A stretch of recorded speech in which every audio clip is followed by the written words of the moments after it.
Prepárate para enterarte de todo lo que está pasando ahora mismo. Actualidad sanitarista.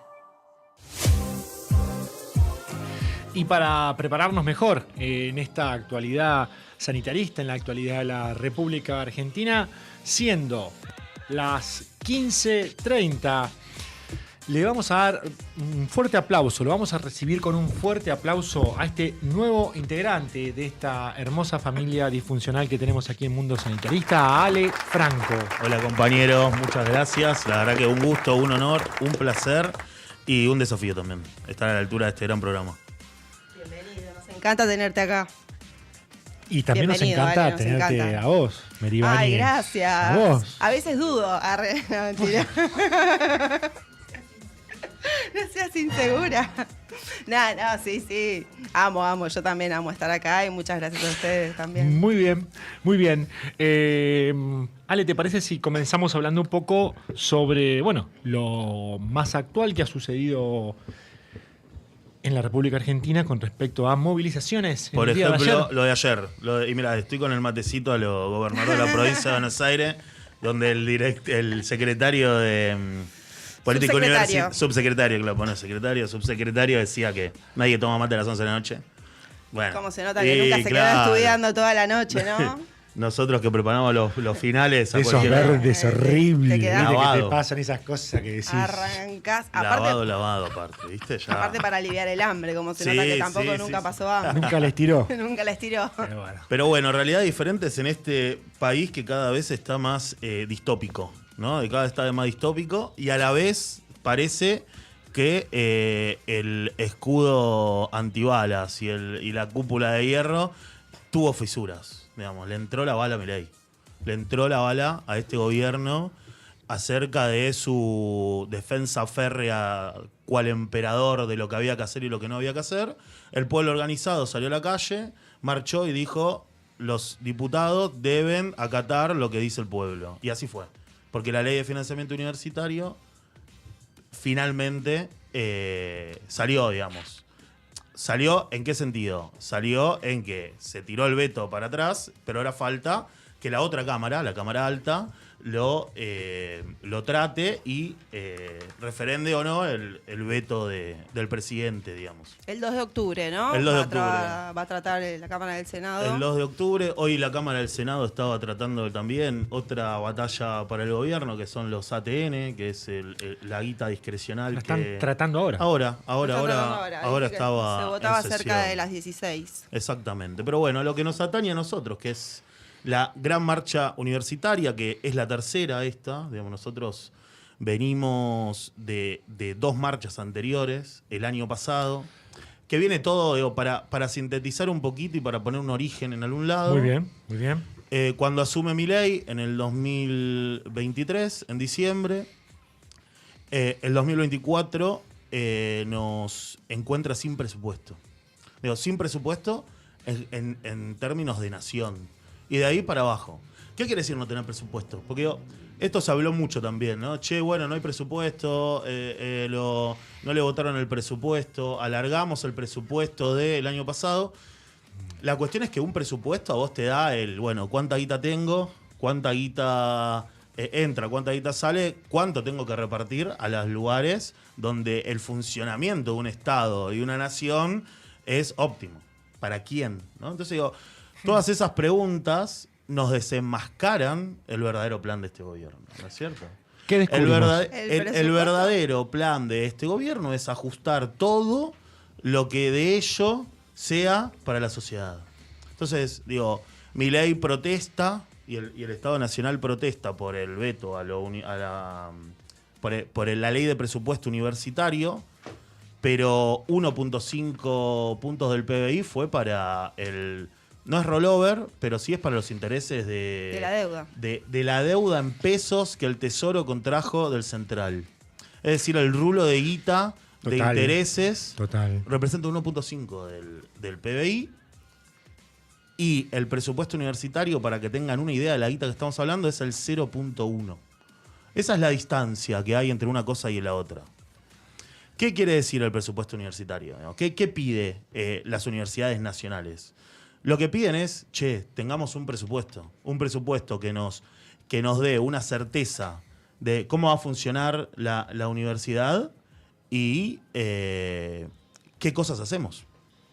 Principalmente hay dos gastos, o se puede separar en dos la vida del presupuesto universitario. Uno, que son los gastos fijos, los gastos corrientes, es decir, no sé, los servicios, alguna pequeña obra, etcétera, que son los gastos de funcionamiento. ¿Qué necesitas para...? Sueldos, insumos. Los sueldos son otra cosa. Ah, los sueldos no van en gasto corriente. Son dos cosas, ¿no? Por eso separaba, ¿no? Tú tenés los gastos corrientes, que es entre 5 y el 10%, depende la universidad. No sé, te pongo un ejemplo para poner en contraste. No es lo mismo el gasto operativo de funcionamiento de la UBA, no sé, que tiene el hospital de clínicas, por ejemplo, que de la Universidad Nacional de Lanús, que no tenemos un hospital de clínicas nosotros. Pero sí, quizá tenemos talleres, tenemos mucha luz, ¿no? Digamos, hay que pagar servicio, hay que afrontar gasto. Entonces, bueno, una cosa, y también separar lo que es la Universidad de Buenos Aires, que por su matrícula, digamos, en diferentes facultades tenés más que universidades del conurbano, y otras universidades del conurbano. Digamos, también hay que hacer un separate, ¿no? Y después, bueno, en la otra parte, digamos, uno era los gastos fijos y otro tenemos los sueldos, los salarios, que representan la totalidad, digamos. La gran masa de guita se va en sueldos y en salarios, sobre todo, para docentes, no docentes y autoridades. Ahora, ¿cuál es el problema acá, más allá de la guita? Que acá hay un desfasaje en tanto en cuanto al presupuesto de lo que gana un docente universitario, que quedó el salario, digamos, atado a ese presupuesto del 2024. Al del 2023. Es decir, tenés razón, al del 2023, pasando el 2024 y 2025. Hace 2 años que no tenemos presupuesto. Sí. Entonces, ¿cuál es la trampa del gobierno al no tener presupuesto? Que al yo no tener presupuesto, y no sé, tengo 10 para vos, pero con posibilidad de 15 o de 20, es manejar discrecionalmente esa plata, llamado ATN. Eso te iba a preguntar, justamente. Que se saque de discrecional y eso lo maneja el Ejecutivo como le parece. Entonces, ¿no? Digamos, quizá la política argentina en estos 2 años, Milei tuvo un gran manejo de esa potestad para darle a algunos y no darle a otros. Sin dar explicaciones. Sin dar explicaciones, es absolutamente arbitrario. Bien. Claro, lo que te permite tener una ley de presupuesto es un mayor control de los gastos, justamente, ¿no? Y Que una podamos mayor hacer transparencia. auditorías, ¿no es cierto? Claro. Las auditorías están igual. Bien. Hoy sigue habiendo, bien, hoy bien. todas las universidades nacionales están auditadas El presupuesto por la lo que, GN. lo que No, plantea no me es refería- tu proyecto. Bien, claro. En lo que vos vas a invertir, en lo que vos vas a gastar.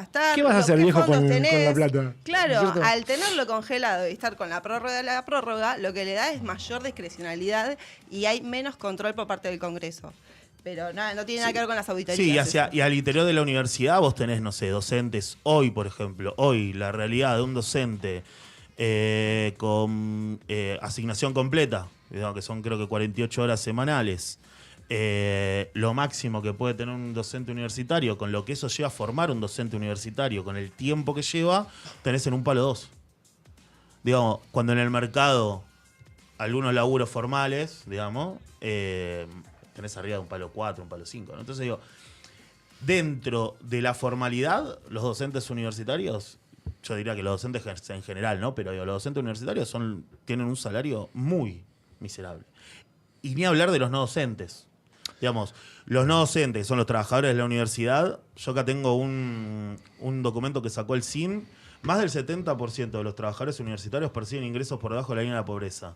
A eso se suma que el presupuesto asignado para el año 25 representa apenas el 50% de lo necesario para garantizar el funcionamiento de las universidades. Y eso es lo que decíamos, ¿no? No, a mí me toca ser, más allá de militante en mi universidad, en la Universidad de Lanús, el electo consejero superior estudiantil, y nos pasa todo el tiempo en el superior, ¿no? Nos pasa todo el tiempo de esperar que venga la plata de Nación para poder pagar los sueldos a los docentes, a los no docentes. Hoy tenemos a los docentes que están haciendo tareas que duplican, triplican su capacidad, porque tienen más cosas. En ese ajuste de las universidades por darle a los pibes los contenidos y la formación, muchas veces son en detrimento de sus trabajadores, ¿no? Y acá vemos, para mí, el ADN de la institucionalidad, de lo argentino, ¿no? Digamos, la comunidad, por más salario miserable que perciba, va a pujar porque su comunidad esté bien. Y uno lo ve en todos los profesores, en los compañeros docentes, digamos, los no docentes, donde realmente hay un laburo por esa universidad. Sí, tal Y cual. después hoy escuchaba acá la intro, muy buena, cuando hablaban de la movilidad social ascendente. Y eso es clave, digamos, ¿no? Hay algo de la movilidad social en tanto y en cuanto, no solamente la universidad, digamos, porque es verdad que la universidad, sobre todo las universidades del conurbano, dieron una dignidad a que muchos, me incluyo, seamos los primeros en nuestras familias, o que cursemos universidad, o egresado. Mi hermana es egresada de la universidad, digo, en mi familia es la primera. Entonces digo, che, bueno, pará, hay una morfología familiar que cambia en un mundo de un para qué. La universidad nos da eso. Ahora, vuelvo también, acá me pongo un poco abogado del diablo. La población argentina que accede a la universidad es el 5%. Hay un 5% de élite. Entonces digo, cuando vos te dicen, ¿no? A mí me dicen y hablo con los compañeros, che, vos sos la élite, y a mí me pone un poco quisquilloso, pero en otro punto es verdad. Es verdad. No, hay un 5% de la población total de Argentina que accede a la universidad. Creo que los números, si no me falla, hay un 1.1% de la totalidad que se egresa. Digo, que son universitarios de la totalidad de la población argentina. Y cuando uno contrasta estos números hoy, del 2025, a los números que quizás teníamos, está bien, voy a hablar de otro siglo, se me va a caer la cascarita de peruca acá, pero cuando uno habla en el peronismo, vos tenías en el 73, en el 72, en el 74, digamos, 3 veces menos población que Brasil, pero teníamos per cápita 50% más de ingenieros.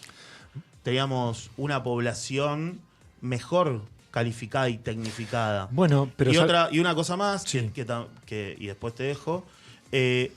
¿Para qué tenemos universidades? ¿Cuál es el para qué de las universidades? Las universidades, los colegios nacionales, digamos, ya en el siglo XIX, con Mitre, en eso de, bueno, va a ser lo que forme a las élites para gobernar el país. Bueno, ¿qué universidades? ¿Cómo nuestras universidades forman a nuestros profesionales? ¿Lo formamos con una línea de país, de patria, de lo que necesita la patria? ¿O cada universidad hizo lo que pudo a lo largo del ancho del país con lo que tiene? Y eso también hay que discutirlo, digamos. Debemos discutir, más allá del presupuesto y más allá de lo económico, el para qué las universidades. Las universidades deben tener que ver con el tejido productivo, con el tejido tecnológico, con los trabajadores. ¿Para qué vamos a ir a la universidad si no es para desarrollar la Argentina y vivir mejor? Otro tema clave. ¿Por qué una sociedad hace lo que hace? ¿Para vivir mejor o para vivir peor? Entonces digo, ¿no? En esta cultura del descarte, que me pareció clave que lo mencionen, en esta cultura del descarte donde el capitalismo no solamente nos deja a los márgenes, sino, como decía Francisco, nos mete dentro del bolquete de descarte, debemos urgentemente tener no solamente una proyección de un plan de nación, de un para qué, sino, sobre todas las cosas, entender que el desarrollo de la universidad no sirve de mucho si no hay un desarrollo de la nación en su generalidad. ¿Qué vamos a producir? ¿Para qué vamos a producir? ¿Con qué agentes? Lo que pasa es que qué es lo que viene primero, ¿no? Si tu programa de desarrollo económico, tu proyecto de país, yo creo que primero viene eso, ¿no? Sí, claro. En función de eso se organiza todo el resto. resto. Yo creo que ese proyecto de país debe ser paralelo con...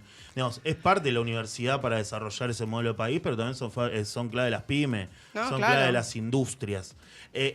Y me corro un poquito de lo salarial porque, digamos, en este gobierno discutimos solo lo salarial, ¿no? Digamos, pareciera, ¿no? Me hace acordar un poco, en el 74 discutíamos el 50-50 de los trabajadores. Hoy discutimos paritarias a la baja. Yo lo que quería... pero bueno. Igual es importante discutir los salariales. Me parece el tema de los temas. Es clave el salario. Nadie trabaja por es nada. clave, absolutamente. Completamente. Incluso en esta degradación de la vida cotidiana, a la que se fue pareciendo la Argentina, digamos, ¿no? No, antes de comer un asadito. Yo quería comentarte, preguntarte, que nosotros en la editorial con las chicas estábamos hablando de que después del golpe,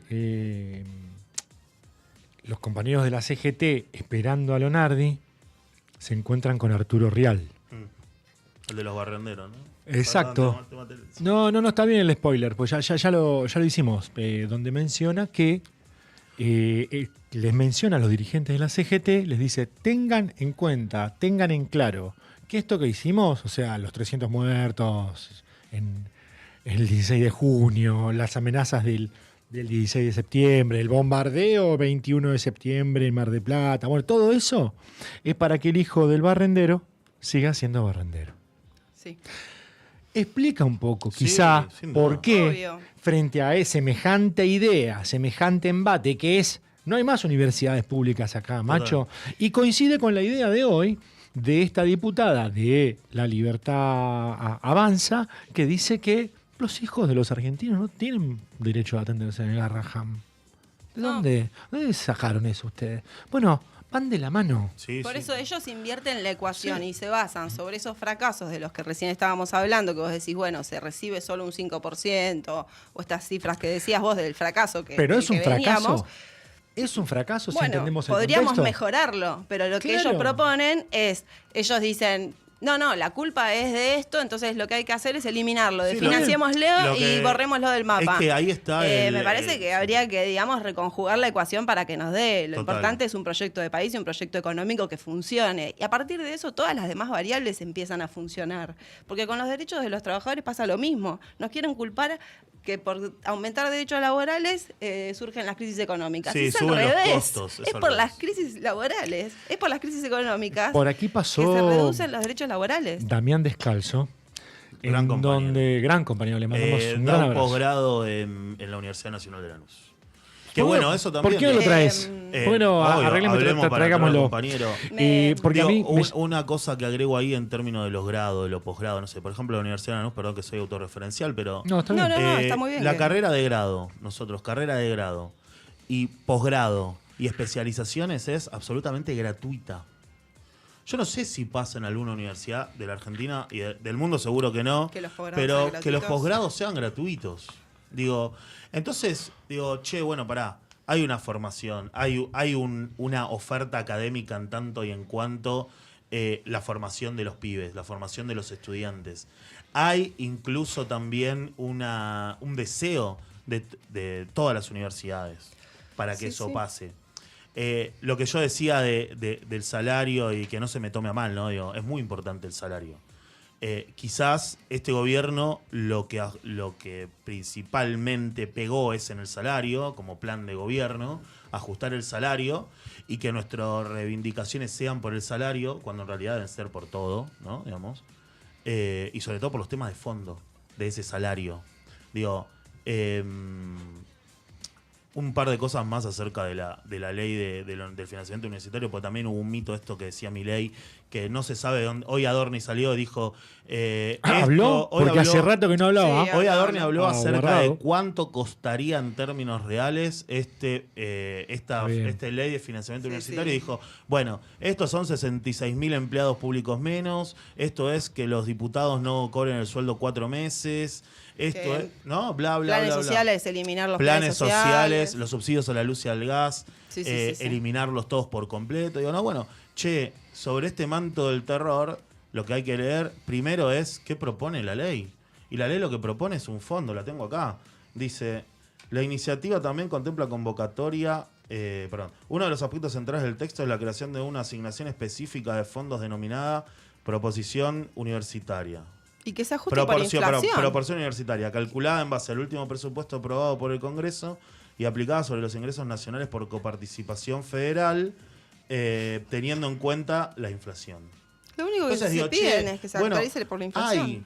hay una forma de financiar esto. Dejá de darle los dólares de la timba a los bancos y a tus amigos y ponela en la educación pública. Es lo que se necesita, claro. Entonces digo, bueno, yo creo igualmente que fue muy positivo que que la marcha universitaria haya sido en la calle, que el pueblo argentino tenga memoria de... yo creo que la universidad no es el único factor preponderante para la movilidad social ascendente, pero que hoy en Argentina es, te diría, casi el único.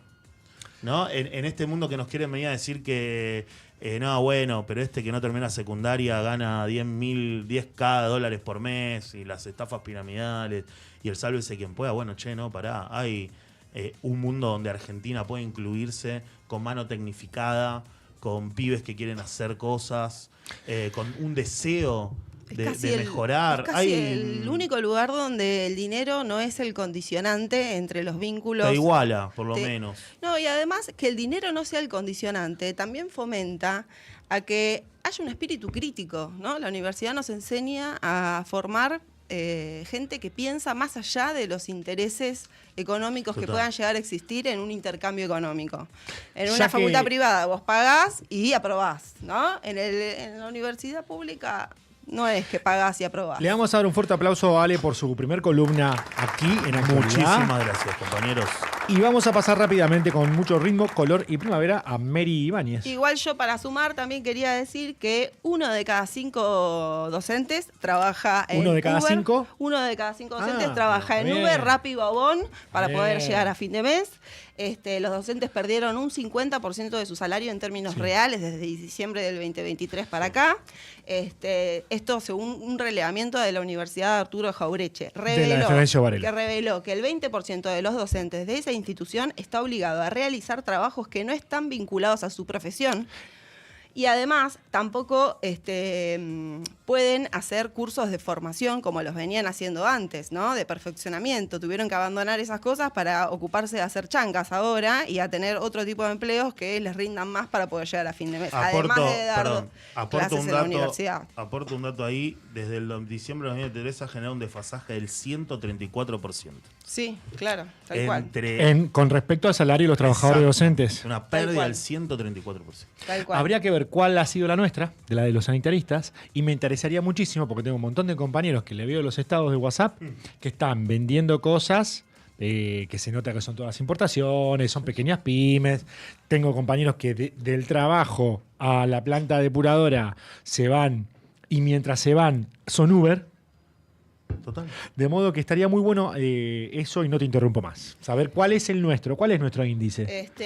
Y la Federación Nacional de Docentes, la CONADU, reveló que desde diciembre del 2023 para esta parte renunciaron más de 10.000 profesores de sus cargos en las instituciones públicas. Claro. ¿Por qué?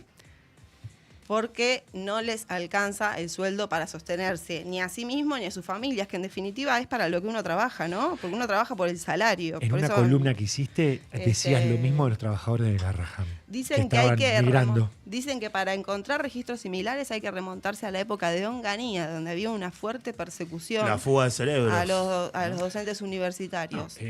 2001. Bueno, 2001 la fuga de cerebros. También colas en el Seiza de científicos. Que Así después los repatriamos y ahora se vuelven ahí. Bueno. Así que, bueno, nada, me interesaba traer esto a colación acerca de la pérdida del poder adquisitivo, que es lo que nos viene pasando a todos los trabajadores. Que es pérdida de calidad de vida también. ¿Y cómo te transforma la vida? Bueno, de hecho, ¿Cómo te transforma la vida? Este mismo informe también, bueno, no lo quise decir, pero también arroja un resultado de que el 20% empeoró su alimentación y el 6% admitió que se saltea comidas para poder ahorrar un poco de dinero. Estamos hablando de docentes que le dan clases, imparten conocimientos y tratan tipos que quizás están formados hace 10 años. Un docente universitario necesita formación de por lo menos 5 por una carrera de grado. Mínimo. Y si decimos que los pibes no pueden aprender sin estar bien alimentados, y un docente tampoco puede enseñar. Y tenemos el récord de baja de carne, digamos, de consumo de carne, consumo de leche. Nada, hay que prestar atención. Yo creo que hay que prestar atención, pero hay que prestar atención al programa económico, que eso es lo que viene teniendo las fisuras. Porque en función de eso, todo el detrimento que viene... y el esfuerzo que dicen que tenemos que hacer. Porque ellos la ecuación la invierten y dicen, no, el problema es que ellos están ganando demasiado, entonces hay que pisarles las paritarias. Y así el país va a funcionar. En realidad no. En realidad es al revés. Es porque el país no está funcionando, porque tu programa económico no está funcionando, los salarios caen y va cayendo todo. Todos los días hay despidos, todos los días cierran fábricas, las pymes cierran, digamos, hemos hablado, 17.000 pymes cerraron. Les voy a patear un penal a los dos. Primer penal para Alejandro. ¿Por qué los sanitaristas de cualquier lado de la República Argentina no podemos acompañar en el mundo de las ideas a todo este esfuerzo que está haciendo el gobierno de Javier Milei y su hermana para que acompañemos con la idea de que hay que ajustar, hay que hacer un esfuerzo porque después viene lo mejor? A ver, ya pasó en la Argentina, digamos. En el peronismo, Perón también tuvo que ajustar. Y comimos el pan morocho. Todos, no una parte. El problema hoy es que el ajuste que plantea para la sociedad, por eso Milei pone de ejemplo, para mí que es clave, Paraguay e India.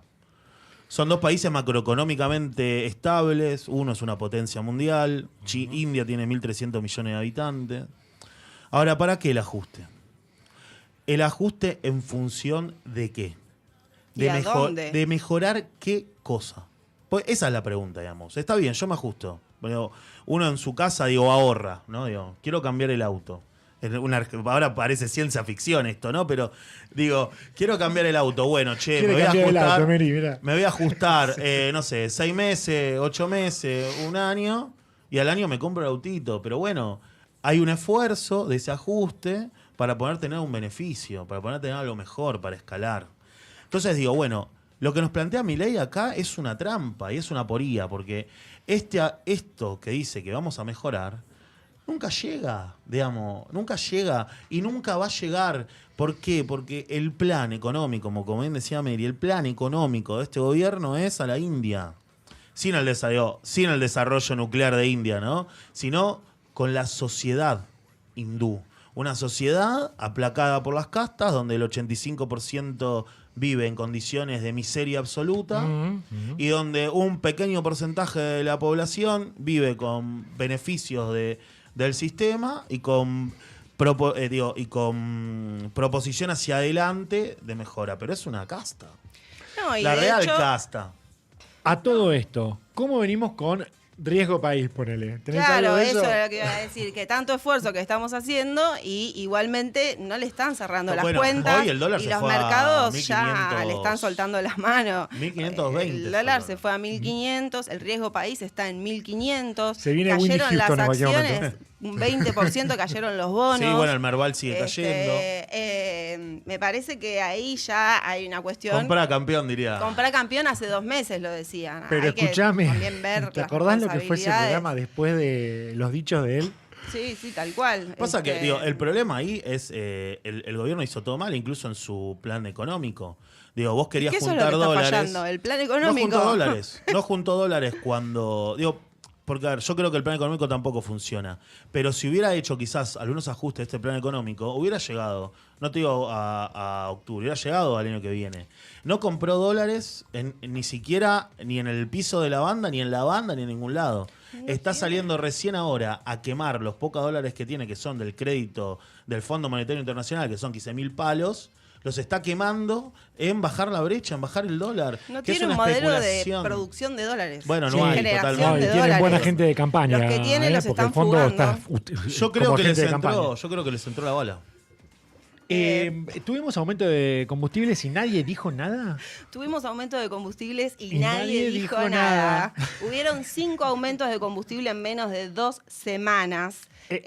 Pará, Los porque- aumentos en un mes y medio acumulan un 5% en el AMBA y un 6% en el resto del país.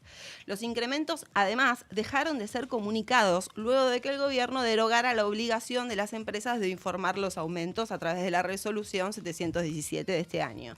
El litro de nafta super está 1.370. Recordemos que en noviembre del 2023 estaba a 300 pesos el litro de nafta super. Hoy está 1.370. Bueno. Perdón, Estamos YPF, hablando de un aumento de un 350%. Bueno, YPF tiene el 51% de las acciones que son del Estado Nacional. Con una superproducción de vaca muerta que hoy, estás exportando ese excedente. ¿Dónde están los costos? ¿dónde están los costos para la producción local? Entonces digo, bueno, lo que estamos viviendo es una reprimarización de la economía, donde los dólares de ese gas barato o de ese combustible barato, en vez de ir a la industria y a la técnica y a la ciencia, se va afuera en crudo, como se va el oro, como se va el litio, como se va, digamos, todos los minerales para desarrollar la patria. Y acá volvemos, digo, la discusión, ¿dependencia o soberanía? ¿Viste? Totalmente. Pasa que, bueno, uno lo dice Totalmente. y parece que quedó viejo, ¿viste? Que Sí. nadie Y habla. además nosotros No. producimos esos... Argentina produce. Claro. Argentina dejó... Estamos dolarizando insumos cuando en realidad nosotros somos los dueños de esos... Me Raro, parece raro. cuanto menos raro, ¿no es cierto? Además, se oficializó hace muy poquito un aumento del impuesto al combustible y eso tampoco nos lo avisaron, Ahora, ¿no? escúchame, Porque ¿no hay alguna cosa buena que se hace oficializar?